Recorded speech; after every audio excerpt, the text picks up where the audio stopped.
a Roman within us, still, that just under the surface.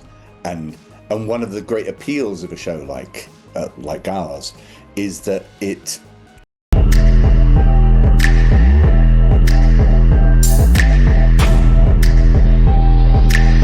This is Viju from Sporthira. An absolute honor speaking to you, Mr. McTavish. Oh, thank you. You have been on so many, films and shows and stuff, and you have been a part of so many great fantasy universes. Would you say that, period finds you in a sense? Yes, it seems to. I know, it's funny, isn't it? It's possibly like the laws of attraction, that kind of thing.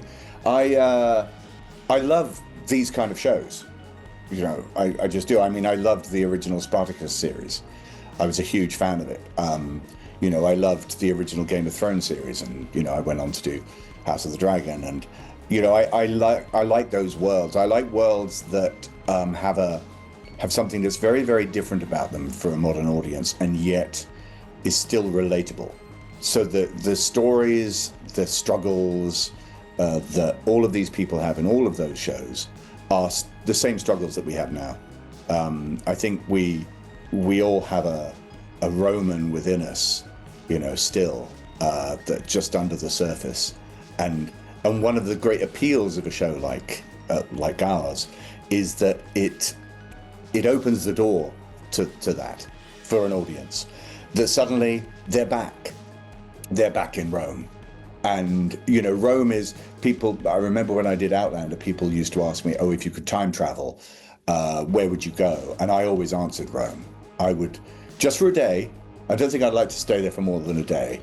I think if you survived a day, you'd be doing well, actually. But that's where I would have wanted to go. And it's endlessly fascinating, ancient Rome. And it's great that we're able to share our vision of Rome with an audience. Certainly, sir. And when you speak about all of these worlds, I mean, you have gone from Tolkien to Outlander to Game of Thrones. How would you say the Spartacus universe? I mean, it is Rome, but it's also fictionalized in a way. How would you say it differs from all of those worlds? Well, I mean, in terms of one of the core things about this Spartacus is that it presents an alternative history, an alternative personal and group history. So I think we can all relate to something that says, if you were given another chance to do something differently that you either regret or you wish had turned out differently, what would you do? What would happen? And that's what Stephen has very cleverly done with this. He's just suddenly flipped everything and going, we're gonna start from scratch. We're gonna see what happens if these characters move in a different way, if this happens instead. And I think that's something that, again, a modern audience can completely relate to, and that's hopefully what we're doing. Absolutely, sir.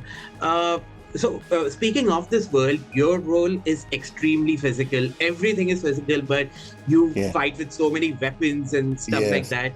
Yeah. How much training went into something like that? Yeah, a lot. a lot of training. I've done these boot camps before. They call them boot camps. And I did one for The Hobbit, did one for Outlander. And this was by far the most difficult. It's just brutal. It's relentless. And because you have to be ready every day to do physical stuff. The other gladiators, the ones that are in the Ludus, they were literally fighting every day. So those poor men, and women, they were exhausted by the end of it. But it was we had to do it, and everyone got into great shape. And I love those kind of challenges. I really do. It's especially when you're surrounded by people 30 years younger than you. You want to be able to hold your own.